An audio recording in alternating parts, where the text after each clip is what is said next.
Panda, panda, panda, panda. I got broads in Atlanta. Just to throw me in the family. Credit cards and the scammers. Hitting the licks in the band. Legacies. 안녕하세요, 에스더입니다. 여러분 오랜만이죠? 제가 오랜만에 오늘은 비트코인 대북송금 관련된 뉴스 기사를 가지고 방송을 하려고 합니다. 여러분 최근에 3월 30일이죠? 우리은행이 뉴욕에서 10조 원에 해당되는 손해배상 소송에 피소가 되었다라는 뉴스 기사 많이들 보셨을 겁니다. 시기상 이런 뉴스가 나왔다라는 것을 보면 우리은행과 이 비트코인 대북송금 문제와 뭔가 연관성이 있는 것 같긴 한데 구체적인 연결고리를 못 찾겠다. 여러분 많이 알쏭달쏭 궁금하셨죠? 저도 좀 이 기사를 보면서 어떻게 비트코인 대북송금 문제와 연결을 시켜야 될 것인가 그 숨은 퍼즐에 대해서 고민을 많이 해봤습니다. 그래서 저 혼자서 생각한 것이 아니라 제 주변에 여러분 이제 잘 알고 계시는 마녀타운 있죠? 자, 마녀타운에 있는 제 동료들과 제 친구들과 함께 대화를 하면서 실마리를 찾을 수가 있었습니다. 자, 여러분들이 너무너무 궁금한 내용이기 때문에 제가 결론부터 말씀을 드리겠습니다. 우리은행이 뜬금없이 이 시기에 10조를 토해내라고 하는 반환소송에 휩싸인 가장 본질적이고 궁극적인 목적은 계좌가라입니다. 계좌가라. 너무 뜬금없고 황당하시죠, 여러분? 이해합니다. 왜냐면 이렇게 이 기사 내용 하나만 봤을 때는 어떻게 그게 그것과 연결이 돼? 계좌가라와 어떻게 연결이 돼? 이렇게 생각하실 수도 있습니다. 제가 2달 전부터 이 비트코인 대북송금 관련된 그 시리즈를 만들었습니다. 팩트폭격이라고요. 이번 방송까지 총 8편째 제가 방송을 만들어서 올리고 있습니다. 김정민 박사가 이 비트코인 대북송금 관련한 이슈를 처음에 공론화하기 시작했을 때는 사람들의 반응이 굉장히 냉랭했습니다. 야, 그거 증거가 있나? 아니면 음모론 아니냐? 많은 분들이 이렇게 반응을 했습니다. 심지어 좌파 애들은 임종석과 같은 주사파 애들은 학교 다닐 때 공부를 안 해서 머리가 나쁘기 때문에 그런 고도의 금융기법을 사용해서 사기를 못 친다. 이렇게까지 주장을 했습니다. 이러한 냉랭한 시선들에 대해서 저의 생각은 이렇습니다. 인터넷에 차고 넘치는 충분한 정황 증거들을 갖고 그것의 교집합과 그것이 가리키는 본질을 찾아내지 못하는 사람들은 지성인이 아니다. 우리 주변에 주어진 정보와 지식들을 갖고 그것들의 패턴과 본질을 파악해내고 분석해내는 능력을 갖고 있는 사람이 지성인이지 그냥 소비, 정보와 지식을 단순 소비하는 것은 지성인이 아닙니다. 스스로 독립적으로 판단하고 생각할 수 있는 지력을 갖고 있는 이 지성인이란 것에 대한 정의를 저는 그렇게 내리고 있기 때문에 당시에 그런 이야기를 들었을 때 대한민국 우파 지성인들에 대한 실망감이 굉장히 컸었습니다. 우리 대한민국 우파가 이렇게까지 망가지게 된 데에는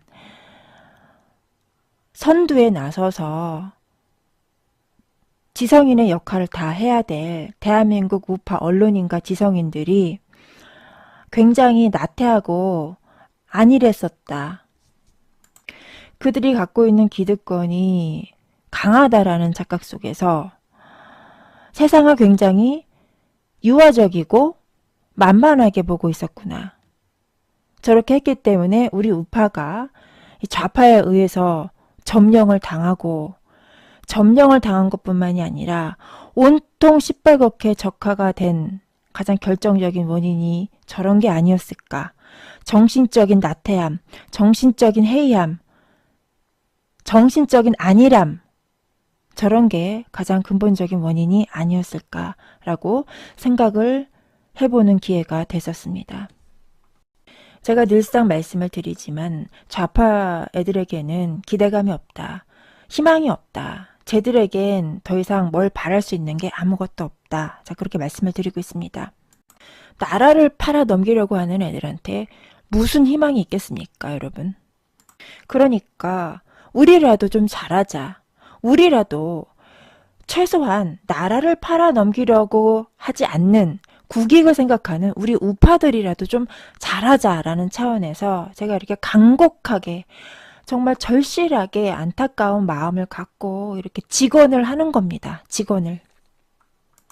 국민들의 지성을 리드하는 지성인들이 먼저 반성을 하고 자아성찰을 하고 바뀌지 않으면 우리 대한민국의 미래가 막막합니다. 여러분. 여러분도 지금 다 아시겠지만 단순히 어떤 정보를 소비하는 여러분들과 저와 같은 입장에서는 세상을 바꿀 수 있는 영향력이 없습니다.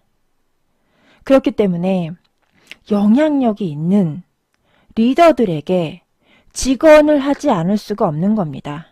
직언을. 지도계층에 있는 사람들의 마인드가 이 사회를 유지시켜 나가는 데 있어서 굉장히 중요한 요소다라고 할 수 있는 사례가 이 미국을 보면 잘 알 수 있습니다. 미국에서는 이 좌편향된 대부분의 언론들이 미국을 흔들기 위해서 아무리 지랄을 떨어도 미국이라는 나라의 정체성은 흔들리지 않는 이유가 미국의 국민들을 지도하고 있는 지도계층의 마인드가 명확하기 때문입니다. 지금 보고 계시는 이 사람들의 공통점이 무엇이라고 생각하십니까, 여러분? 이 사람들의 공통점은 딱 한 가지입니다. 딱 한 가지. 미국의 적이 누군지 제대로 알고 있다라는 것이죠. 우리가 적을 명확하게 구분하지 못할 때 주로 이렇게 말을 합니다. 대화합시다. 평화로 하자. 전쟁은 반대한다. 인권이 먼저다. 그리고 적이 누군지 모를 때 가장 쉽게 할 수 있는 실수가 바로 중도중립입니다. 중도중립. 한반도 운전자론, 이게 대표적인 중도중립의 행동입니다. 왜냐? 여러분, 적을 뒤에다 태우고 운전하면 어떻게 되겠습니까? 뒤에서 목을 조르거나 총을 쏘거나 칼로 찌르거나 이렇게 되면 운전하다 말고 어떻게 되는 거죠? 죽는 겁니다. 여러분, 상식적으로 적을 뒤에다 태우고 운전하고 있는 사람을 여러분은 어떻게 생각하십니까? 적과 같은 팀인가? 아니면 저 병신은 적이 누군지 아닌지 분간을 못하나? 자, 이렇게 두 가지로 우리가 생각을 해볼 수 있습니다. 다시 말하면 이겁니다. 중도 중립을 외치는 사람들은 적의 개념을 물타기 하거나 적의 개념을 희석시키거나 아니면 적에 대한 개념이 아예 없는 침해거나 이 둘 중에 하나라는 것이죠. 국가를 운영하는 사람들이 가장 먼저 최우선순위에 놓아야 될 덕목이 무엇이라고 생각하십니까? 여러분? 안보입니다. 안보. 국가의 안전을 보호하는 것. 국가 밖에 외부로부터 들어오는 모든 위협으로부터 국가의 안전을 수호하고 보호하는 일이 국가를 경영하는 사람들의 최우선순위적인 덕목입니다. 여기 보시는 미국의 지도계층, 리더들은 그것을 아주 잘 알고 있습니다. 그렇기 때문에 미국은 이러한 내각 구성이, 이러한 조합이 탄생할 수 있는 것입니다. 그래서 미국과 같이 국가의 안보를 위협하는 주적이 누구인가에 대한 개념이 명확한 자가 국가를 리더해야 된다. 그리고 국가의 리더 계층에 있어야 된다라고 저는 말씀을 드리고 싶습니다. 왜냐하면 반공이라는 개념 안에는 반북과 반중의 개념이 포함되어 있는 개념이기 때문이죠. 태극기 들고 계시는 국민 여러분들 서로 싸우시죠? 누가 정통 우파냐 아니냐. 자, 그 사람들의 기준은 이겁니다. 박근혜 대통령을 지지하느냐 아니냐, 이게 기준이죠. 안 됩니다, 여러분. 안 됩니다. 그거는요, 부수적인 문제일 뿐입니다. 대한민국이라는 국가라는 배를 유지하기 위한 본질적인 핵심 사항이 아니라는 것입니다. 자, 그러면 전교조를 없애겠다, 민노총을 없애겠다, 자, 이렇게 주장하는 사람이 정통 우파입니까? 저는 그렇게 생각하지 않습니다. 우리가 정통 우파를 판단할 때 가장 최우선적이고 절대적인 기준은 바로 반공사상입니다. 반공사상. 따라서 반중을 논하지 않는 자, 반북을 논하지 않는 자, 이 자들은 정통 우파라고 할 수 없습니다.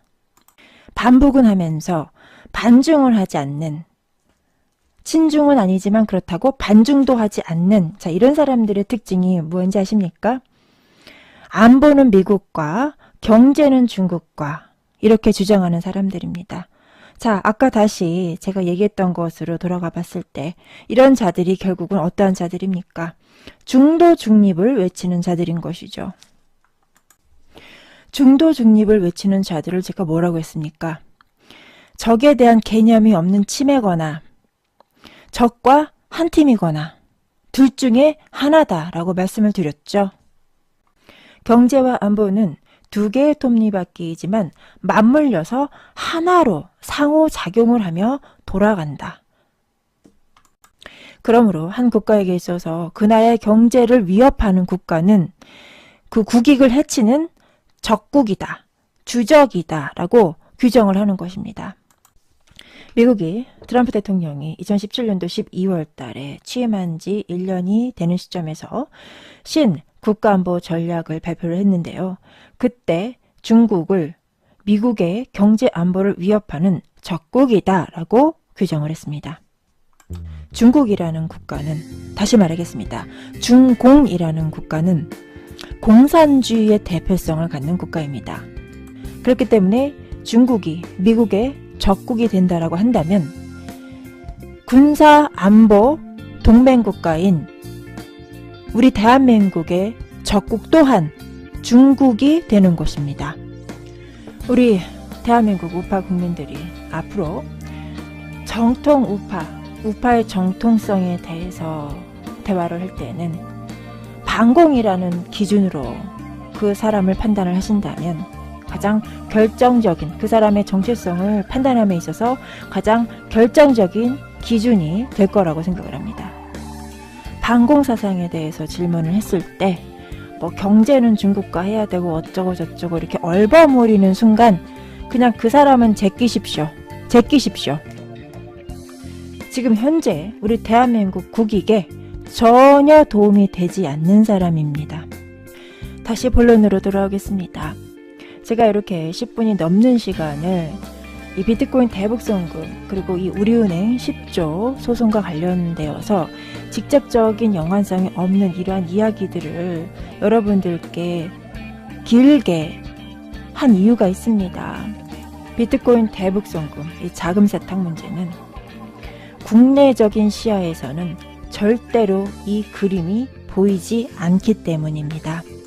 그래서 국제적으로 봤을 때 우리의 주적이 누구인가에 대한 기본적인 개념 정리가 명확했을 때만이 이 큰 그림이 보이기 때문에 제가 이렇게 긴 시간을 할애해서 여러분들께 배경 설명을 해드린 것입니다.